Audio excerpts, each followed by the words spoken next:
Hello guys, welcome to my channel. First of all, I would like to say thanks to those who are watching this video. So let's go. हमारा जो topic है वो है class 11th. Class 11th है, chapter 10 है straight lines and exercise 10.3 का question number हमारे सामने है 13. So let's go in question number 13. देखते हैं क्वेश्चन नंबर 13 में क्या दे रखा है. सबसे पहले क्वेश्चन को रीड करेंगे, दैन क्वेश्चन को सॉल्व करते हैं.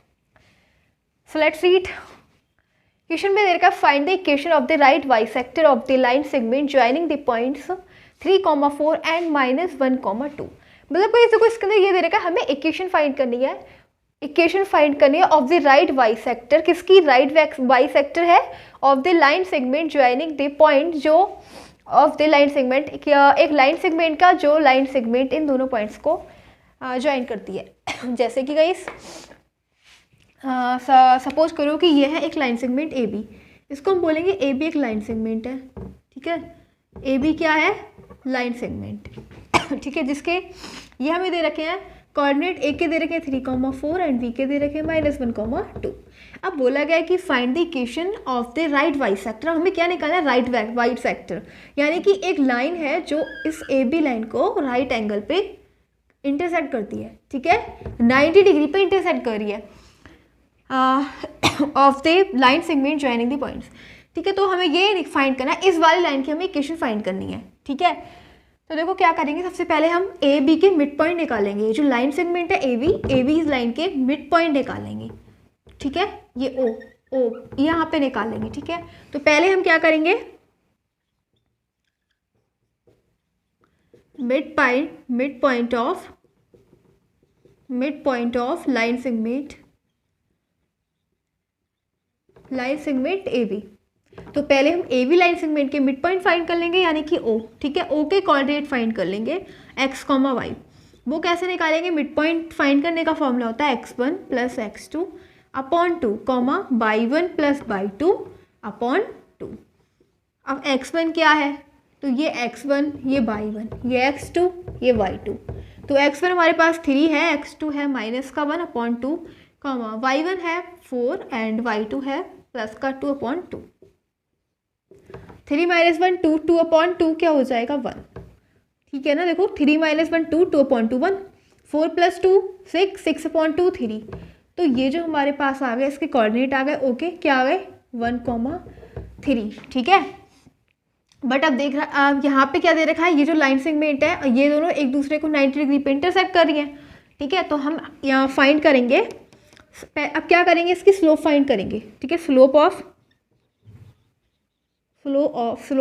ए बी लाइन. हम ए बी लाइन की स्लोप फाइंड करेंगे. स्लोप का फॉर्मूला होता है by2 - by1 अपॉन में x2 - x1. ठीक है, इक्वल में m होता है स्लोप. तो देखो by2 क्या है? by2 है 2, by1 है 4 अपॉन में x2 क्या है? x2 है गाइस -1 और x1 क्या है? 3. तो ये आ गई हमारे पास स्लोप -2 अपॉन -4, मतलब 1 अपॉन 2 आ गई. ठीक है, क्या आ गई? 1 अपॉन 2. लेकिन स्लोप तो क्या है? हमें स्लोप है इसके परपेंडिकुलर. ठीक है, बाइसेक्ट राइट, मतलब 90 डिग्री पे कट कर. ये जो लाइन है, ये वाली लाइन बाइसेक्टर है ना, राइट बाइसेक्टर है, 90 डिग्री के एंगल पे ये इंटरसेक्ट कर रहे हैं दोनों एक दूसरे को. तो ऐसे केस में हम क्या करेंगे, ये जो स्लोप होगी वो परपेंडिकुलर होगी. ठीक है, तो यहाँ पे लिखेंगे स्लोप ऑफ परपेंडिकुलर लाइन.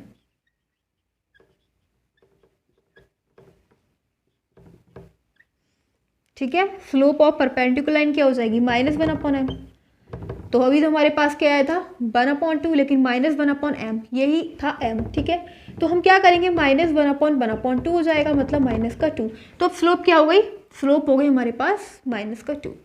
ठीक है, अब देखो हमें वो इक्वेशन फाइंड करनी है जो राइट वेक्स इक्वेशन फाइंड करनी है. ठीक है, तो हम यहाँ पे लिखेंगे इक्वेशन ऑफ द लाइन जो इन पॉइंट से पास करती है. ठीक है, इन पॉइंट से होके पास करती है 1,3 से, एंड स्लोप जिसकी क्या है? -2. तो बस सिंपल हमारा इक्वेशन कंप्लीट हो जाएगा. थोड़ा सा रफ कर देते हैं बिकॉज यहाँ पे स्पेस नहीं है.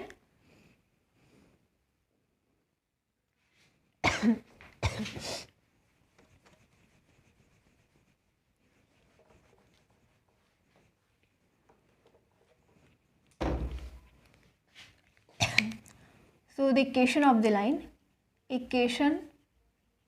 line passing passing the points 1, 3 and having slope -2, having slope -2। तो ये हो जाएगा y minus y1 equals to में m इंटू में x minus x1। y minus y1 क्या है 3 और m क्या है -2, x माइनस x1 क्या है 1। तो ये इक्वेशन आ जाएगी y माइनस 3 इक्वल्स टू में -2x plus 2।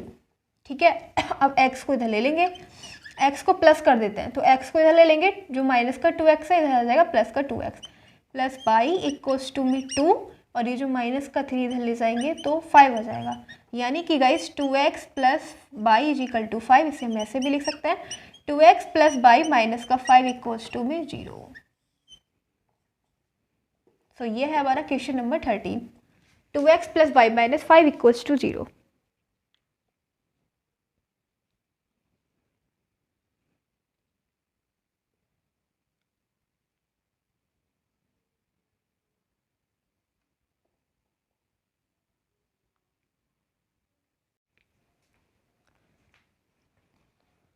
So now we are having next question 14 is there. So at first we will read this question and then we'll solve. So देखते हैं, let's go। Question number 14 में क्या दे रखा है। Question number 14 में दे रखा है find the coordinates of the foot of the perpendicular from the point -1, 3 to the line 3x - 4y - 10 equals to 0। यानी कि guys find the coordinates of the foot of the perpendicular from the point. ऐसे नहीं समझोगे, इसको figure से समझोगे। हमसे बोला गया है कि एक लाइन सेगमेंट है, ठीक है, लाइन है मतलब ये वाली लाइन है, तो हम इस लाइन को ऐसे बोलेंगे, ये है लाइन। ठीक है, क्या है ये लाइन 3x - 4y - 10, ये है ये लाइन। ठीक है, इसको हम ए बी नेमिंग कर देंगे, ए बी। ठीक है, अब फिर बोला गया है कि find the coordinate of the foot of the perpendicular. अब इस पे परपेंडिकुलर है, ठीक है, एक परपेंडिकुलर ड्रॉ किया गया है जो इस पे 90 डिग्री पे इंटरसेक्ट कर रहा है दोनों एक दूसरे को। ठीक है, और ये कहाँ से है, पॉइंट दे रखे हैं सी से एम से बोल दो, एम पॉइंट से। ठीक है, एम पॉइंट से एक परपेंडिकुलर ड्रॉ किया गया है ए बी लाइन पर। ठीक है, और जहाँ से एम पॉइंट क्या है -1, 3। तो अब हमें क्या निकालना है, हमसे बोला गया है कि जो हमने परपेंडिकुलर ड्रॉ किया है उसका फुट के हमें ये निकालना है कोऑर्डिनेट्स, मतलब इस पॉइंट पर हमें कोऑर्डिनेट निकालना है, तो हम इसे बोल देंगे एन, यानी कि a, b।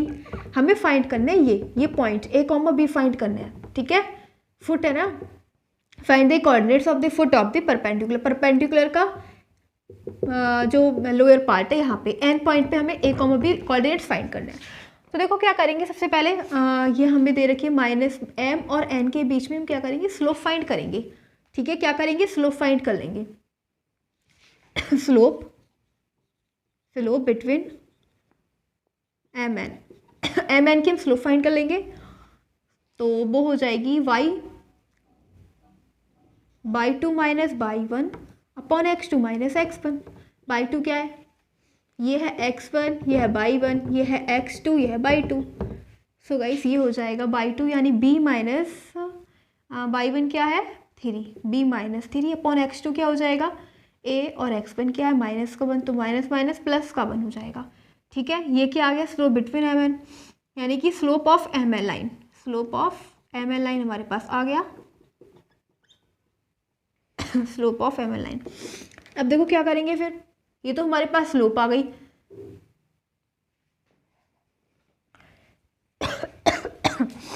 फिर दूसरी लाइन जो दे रखी है ए बी लाइन के लिए भी हम क्या करेंगे, इसकी भी स्लोप फाइंड कर लेंगे।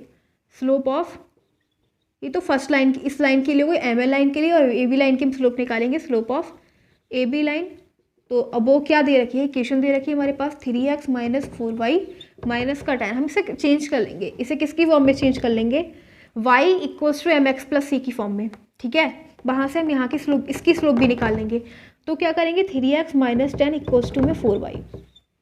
ओके, अब जो 4 का मल्टीपल है, y का मल्टीपल है 4 को हम डिवाइड कर देंगे, 3/4 × x - 10/4 = y। अब ये इक्वेशन किसकी फॉर्म में है, y = mx + c की फॉर्म में, तो सिंपल से हम यहाँ से m निकाल लेंगे, मतलब गाइस इसे तो हम m1 बोल देंगे और इसे क्या बोल देंगे m2। ठीक है, तो m2 क्या निकलेगा, y is equal to M X plus C ना, तो m क्या है 3/4, तो ये आ गया हमारे पास 3/4 m2 यानी slope of A B line. ठीक है, अब दोनों लाइन क्या है एक दूसरे के परपेंडिकुलर है, क्या है ये इस पे 90 डिग्री पे इंटरसेक्ट हो रही है ना, परपेंडिकुलर है। ठीक है, तो देखो क्या करेंगे, तो दो परपेंडिकुलर के लिए क्या लगाएंगे, for case of perpendicular of both lines, जब दोनों लाइन एक दूसरे के परपेंडिकुलर हैं तो ये हो जाएगा m1 into m2 equals to में -1। ठीक है, अब इसको हम सॉल्व कर लेंगे, m1 m2 इक्वल्स टू -1 तो m1 हमें दे रखा है b minus 3/a plus 1 into में m2 है हमारे पास 3/4 इक्वल्स टू में -1, तो ये हो जाएगा 3b माइनस 9 और इक्वल्स टू में -a प्लस 1 और इंटू में 4, इसकी मल्टीप्लाई कर लेते हैं। ठीक है, थोड़ा सा रफ कर लेते हैं बिकॉज केस यहाँ पे स्पेस नहीं है इतना।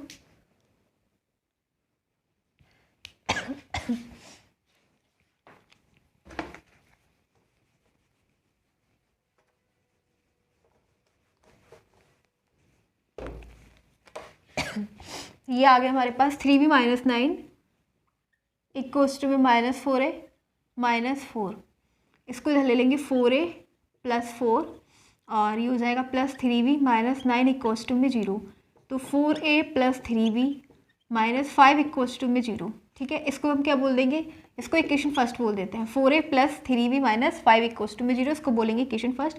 एंड अब सेकंड इक्वेशन जो हम, ये देखो आप लाइन देख रहे हो 3x माइनस 4y माइनस 10, ठीक है, ये पूरी लाइन है, इसकी इक्वेशन हमें ये दे रखी है, तो इसी लाइन पे a, b पॉइंट भी तो आ रहे हैं, तो हम इसको ऐसे भी तो लिख सकते हैं 3a माइनस 4b माइनस 10, क्योंकि गाइस ये तो इस लाइन पे ही तो ये वाले पॉइंट, यानी कि ये जो लाइन है वो इस पॉइंट से भी लाई करेगी, तो 3a माइनस 4b माइनस 10 हो जाएगी, क्योंकि इस लाइन पर ही ये पॉइंट है a, b।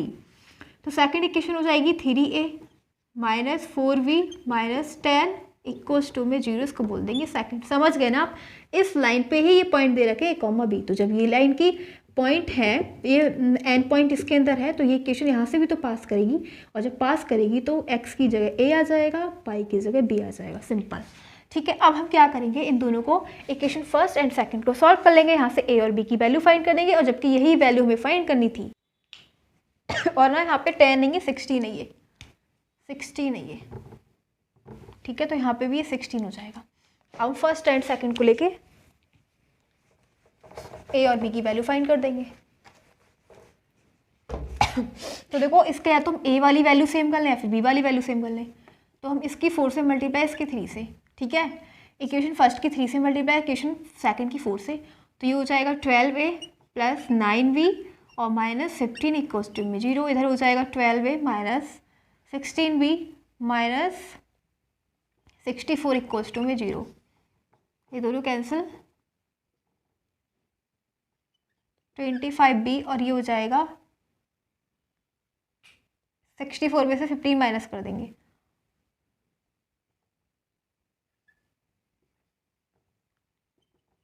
तो ये आ जाएगा b की वैल्यू -49/25।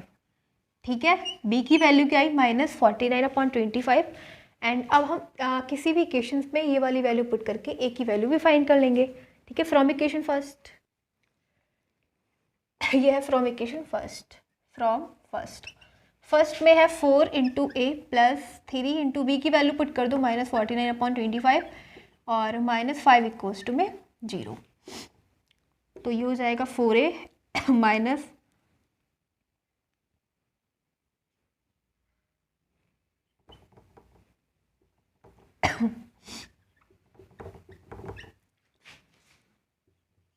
इसको सॉल्व कर लो, ये हो जाएगा 25 माइनस 147 माइनस 125 इक्वल्स टू में 0।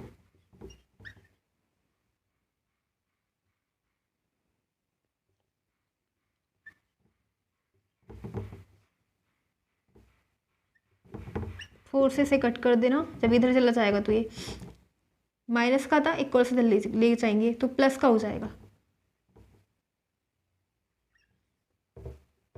तो ये आ जाएगा 68/25 ए की वैल्यू। मतलब कुछ नहीं करा गाइस, इसके बल जो वी की वैल्यू थी वो ए इक्वेशन फर्स्ट में पुट कर दी। ठीक है, इक्वेशन फर्स्ट में पुट कर दी, फिर बाद में इसका एलसीएम लेके सॉल्व कर दिया, फिर ये आया -272। तो माइनस का था प्लस का लेगा इक्वल से इधर कर दिया, ए की वैल्यू आ जाएगी क्योंकि 4 मल्टीप्लाई में था, 4 से इसे कैंसिल आउट कर दिया, तो 68/25। ये गाइस हमसे बोला गया था कि हमें परपेंडिकुलर के फुट मतलब ये एन के वो निकालने थे, ठीक है। तो ए की वैल्यू कितनी आई, ए आया 68/25 एंड बी क्या हो गया ये, ठीक है। तो ए और बी की वैल्यू हमें फाइंड करनी थी जो हम निकाल चुके हैं। इस प्रकार से हमारा ये वाला क्वेश्चन कंप्लीट हो चुका है।